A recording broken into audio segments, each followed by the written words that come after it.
Hello friends, আসসালামু আলাইকুম। Shirt teach BD চ্যানেলে আপনাদের সবাইকে স্বাগত। আশা করি সবাই ভালো আছেন এবং সুস্থ আছেন। আজকে আমি আপনাদেরকে ওয়ানপাসিভের কিছু গুরুত্বপূর্ণ প্রশ্নের উত্তর দিব এবং ওয়ানপাসিভের যে প্রশ্ন উত্তরগুলো আছে সেগুলো আপনাদেরকে জানিয়ে দিব। তো চলুন আজকের ভিডিওটি শুরু করি।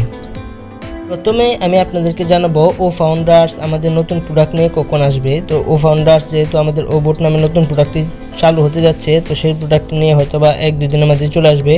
তো আশা করি খুবই দ্রুত 1-2 দিনের মাঝে চলে আসবে।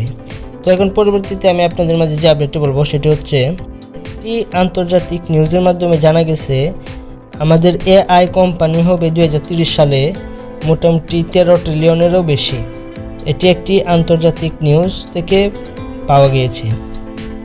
সেই সূত্র থেকে আরও বলা হয়েছে যে এখানে 13 ট্রিলিয়নের মাঝে ওয়ানপাসিভ থাকবে এআই কোম্পানির মাঝে অন্যতম।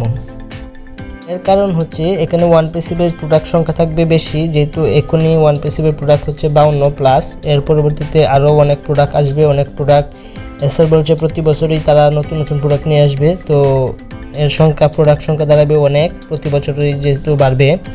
সেই ক্ষেত্রে আন্তর্জাতিক নিউজ লেটারের মাধ্যমে জানা গিয়েছে যে ওয়ানপাসিভ এআই কোম্পানির মধ্যে একটি অন্যতম কোম্পানি থাকবে। পরবর্তীতে একটি গুরুত্বপূর্ণ প্রশ্ন হচ্ছে, আমাদের জিমেল ভেরিফিকেশন করতে হবে কিনা বা জিমেল ভেরিফাই করতে হবে কিনা বা রিকভারি করতে হবে কিনা। সেই প্রশ্নের উত্তরে আমি বলবো, আপনারা জিমেল ভেরিফিকেশন বা রিকভারি করলে ভালো হয়। এর কারণ হচ্ছে আপনার জিমেলটি কোনো না কোনোভাবে হ্যাক হয়ে যেতে পারে, তখন কিন্তু আপনার যে রিকভারি ইমেলটা আছে সেই ইমেলের মাধ্যমে আপনি আপনার জিমেলটা আবার পরবর্তীতে আনতে পারবেন। যদি আপনার রিকভারি জিমেল না থাকে, যদি আপনি রিকভারি না করেন, তাহলে কিন্তু পরবর্তীতে আনা সম্ভব নয়। সেক্ষেত্রে আপনার গো ফাউন্ডার্সের আইডিটা আপনি হারাতে পারেন। আর ভেরিফিকেশন হচ্ছে, আপনার আইডিটি হ্যাক হলে আপনার জিমেল একটি ওটিপি কোড আসবে। সেক্ষেত্রে ওটিপি কোডটা যদি আপনি না দেন তাহলে আপনার আইডিটি হ্যাক করতে পারবে না। সো সেই ক্ষেত্রে আপনার ভেরিফিকেশনটিও খুব দরকার। আশা করি আপনারা এই বিষয়টি ক্লিয়ার হয়েছেন। তো আশা করি আপনার রিকভারি অ্যান্ড ভেরিফিকেশনটা করে নেবেন, তাহলে আপনাদের জন্য সুবিধা। না করলে যে কোনো ধরনের ক্ষতি হবে তেমন না, হয়তো বা কোনো দিন হ্যাক হয়ে যেতে পারে, এমন কোনো কিছু সম্ভাবনা থাকতে পারে। তো আশা করি আপনারা এই বিষয়টি ক্লিয়ার হয়েছেন। এক ভাই আরেকটি প্রশ্ন করেছেন, গো ফাউন্ডার্স থেকে ও ফাউন্ডার্সে আমাদের নিলে আমাদের লাভ কি হবে। তো সেই প্রশ্নের উত্তরে আবার বলছেন আমরা ইনকাম পাবো নাকি, সেটিও সে প্রশ্ন করেছে। তো সেই প্রশ্নের উত্তরে আমি বলছি, আমরা যখন গো ফাউন্ডার্স থেকে ও ফাউন্ডার্সে কনভার্ট হব তখন আমাদের অনেকগুলো বেনিফিট হবে। এর মধ্যে একটা বেনিফিট হচ্ছে, আমরা আমাদের নিজেদের ল্যাঙ্গুয়েজ অনুযায়ী আমরা গ্রুপে অ্যাড হতে পারবো। এরপর দ্বিতীয় বেনিফিট হচ্ছে, আমাদের মাঝে এখন ও ফাউন্ডার্স যে সুবিধাটি নিয়ে আসছে সেটা হচ্ছে, আমাদের যে কোনো সমস্যা আমরা সেখানে পোস্ট করতে পারবো এবং অনেকে সেখানে কমেন্ট করে আমাদের সমস্যাগুলো সমাধান করে দিতে পারবে।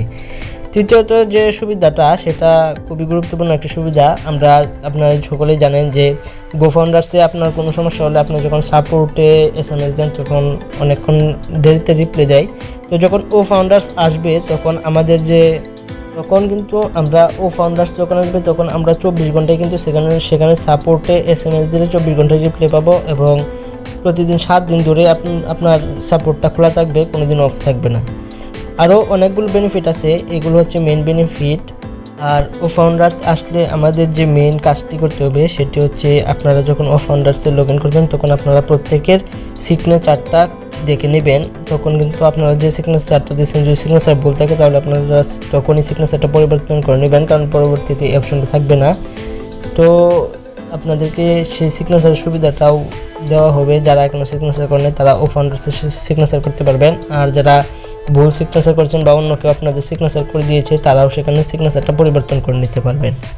আপনারা অনেকে একটি কমন প্রশ্ন করেন, সফট লঞ্চ কবে এবং হার্ড লঞ্চ কবে।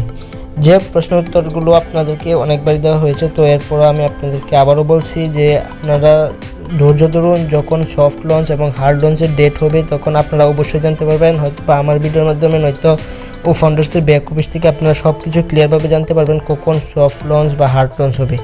তো এখন যদি আমি মন করা বলি এত তারিখে হার্ড লঞ্চ বা এত দিনের পরে সফট লঞ্চ হবে, তাহলে কিন্তু কোনো লাভ নেই। যখন SR বলবে যে এত তারিখে আপনাদেরকে সফট লঞ্চ করা হবে এবং ওয়ানপাসিভের সফট লঞ্চ হবে এবং এত তারিখে হার্ড লঞ্চ হবে, তখন আপনাদেরকে ডেটটা বলে সেই ডেট কাজে আসবে। কিন্তু আমি যদি এখন উল্টাপাল্টা আমার নিজের মন করে একটা ডেট বলি তাহলে কিন্তু সেখানে কাজে আসবে না।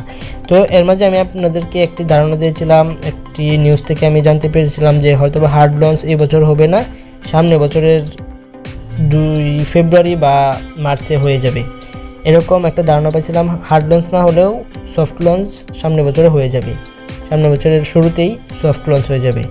তো এর আগে আমাদের কি হবে? এর আগে আমাদের অনেকগুলো প্রোডাক্ট লঞ্চ হবে, প্রায় প্রোডাক্ট লঞ্চ শেষের পথে থাকবে এই 2 মাসের ভিতরে। তো আপনারা ইতিমধ্যে জানেন আমাদের অনেকগুলো প্রোডাক্ট রেডি হয়ে রয়েছে, এখন খালি অনুমতির দরকার, অনুমতি হলে আমাদের প্রোডাক্টগুলো লঞ্চ হয়ে যাবে। তো যখন আমাদের সবগুলো প্রোডাক্ট লঞ্চ হবে তখনই যদি আমাদের সবগুলো প্রোডাক্ট লঞ্চ হয়ে যায় তাহলেই বুঝবেন যে আমাদের সফট লঞ্চ হয়ে যাবে, মানে সবগুলো প্রোডাক্ট লঞ্চই মানে সফট লঞ্চ। তো আশা করি আপনারা সেই বিষয়টিও ক্লিয়ার হয়েছেন। তো আপনারা আর এরকম প্রশ্ন করবেন না যে কখন সফট লঞ্চ বা কখন হার্ড লঞ্চ হবে। আপনারা অবশ্যই জানতে পারবেন যখন সফট লঞ্চের তারিখ ঘোষণা করা হবে এবং হার্ড লঞ্চের তারিখ ঘোষণা করা হবে। আশা করি আপনারা এই বিষয়টি ক্লিয়ার হয়েছেন। আরেক ভাই আমাকে প্রশ্ন করেছেন, ভাই ও ফাউন্ডার্স আসলে আমরা চেক করব কীভাবে বা বুঝবো কীভাবে? ভাই ও ফাউন্ডার্স আসলে আপনার ইমেলে প্রথমে একটি ওটিপি কোড আসবে এবং আপনার ইমেলটি প্রতিদিন চেক করবেন, আপনার ইমেলে নোটিফিকেশন আসবে। আপনি যে ইমেলের মাধ্যমে গো ফাউন্ডার্সটি করেছেন সেই ইমেলে আপনার নোটিফিকেশন এবং ওটিপি কোড আসবে, তখন আপনি ofounders.ai সার্চ করলে আপনি ও ফাউন্ডার্সে লগ ইন করতে পারবেন এবং ও ফাউন্ডার্স বুঝতে পারবেন। আর ও ফাউন্ডার্সে লগ ইন করার সময় কেউ ও মেল দিয়ে লগ ইন করবেন না, সকলে জিমেল দিয়ে লগ ইন করবেন, তাহলে আপনারা সঠিকভাবে ও ফাউন্ডার্সে লগ ইন করতে পারবেন। আশা করি আপনার প্রশ্নের উত্তরটি পেয়েছেন। একটি কমন প্রশ্ন হচ্ছে যে আমাদের কি একটি ফোনে 4টা বা 5টা আইডি লগ ইন করা যাবে কিনা? এই প্রশ্নগুলোর উত্তর আমি আগেও দিয়েছি, আপনারা ফুল ভিডিওটি না দেখার কারণে আপনারা এই প্রশ্নগুলো বারবার করেন। তারপরে আমি আপনাদেরকে বলে দিচ্ছি, আপনারা একটি ফোনে অনেকগুলো আইডি আপনারা অ্যাক্টিভ করতে পারবেন এবং অনেকগুলো আইডি লগ ইন করতে পারবেন, তাতে কোনো সমস্যা নেই। যদি পরবর্তীতে সমস্যা হয় তবে এটা কেউ রিস্ক নেবে না, কারণ আপনার আইডির জন্য আপনার ফোনে একটা আইপি অ্যাড্রেস টেক করে 12টা আইডির জন্য বা 5টা 4টা সবগুলো আইডির জন্য আপনার একটা আইপি অ্যাড্রেসই ট্রেস করা হচ্ছে। সেক্ষেত্রে যদি অনপ্যাসিভ আপনার আইডিগুলোকে যদি মনে করে হ্যাকিং হয়েছে তাহলে আপনার আইডিটি টার্মিনেট হয়ে যেতে পারে। আর যদি না মনে করে তাহলে তো কোনো সমস্যা নেই। তো এই প্রশ্নের উত্তরটা আপনারা আরও ক্লিয়ারভাবে শুনতে আগের ভিডিওটি দেখবেন, আগের ভিডিওতে আমার এই বিষয়ে ক্লিয়ারভাবে বলা আছে। তো যতটুকু বলছি আশা করি আপনারা ক্লিয়ার হয়েছেন। আপনারা একটি ফোন দিয়ে অনেকগুলো আইডি লগ ইন করতে পারবেন, তাতে এখন কোনো সমস্যা নেই। যদি সমস্যা হয় তাহলে সেই সমস্যার রিস্ক কেউ নেবে না। আরেকবার প্রশ্ন করেছে আমাদের ওয়ানপিসিবি যে কোম্পানিটি বাংলাদেশে অফিসটি হচ্ছে সেই অফিসটি কোথায় বাংলাদেশে হবে? তো খুবই সম্ভাবনা সেই অফিসটি ঢাকা হওয়ারই সম্ভাবনা রয়েছে। তো ঢাকা কোথায় হচ্ছে, কখন কি হবে সেটা স্যার এখনও ক্লিয়ার বলেনি। তো কখন উদ্বোধন করা হবে সেটাও ক্লিয়ার বলেনি। তো সেই বিষয়ে স্যার বলছে পরবর্তী লাইভে বলবে যে কোথায় বাংলাদেশে কোন জায়গায় ওয়ানপিসিভ হচ্ছে এবং ওয়ানপিসিভ অফিসটা হচ্ছে এবং কত তারিখে সেটি উদ্বোধন করা হবে সেটিও ক্লিয়ারভাবে স্যার পরবর্তী লাইভে বলবে বা পরবর্তী ওয়েবিনারে বলে দিবে। তো আশা করি সকলেই আমার আজকের এই প্রশ্ন উত্তরগুলো এবং আজকের যে ওয়ানপিসিবির আপডেটগুলো ছিল সেই আপডেটগুলো এবং আজকের প্রশ্ন উত্তরগুলো সকলেই বুঝতে পেরেছেন। এরপর সম্পূর্ণ ভিডিওটি দেখে যদি কেউ কোথাও না বোঝেন তাহলে অবশ্যই আমাকে কমেন্ট করবেন, আমি আপনাদেরকে কমেন্টে রিপ্লাই দিব।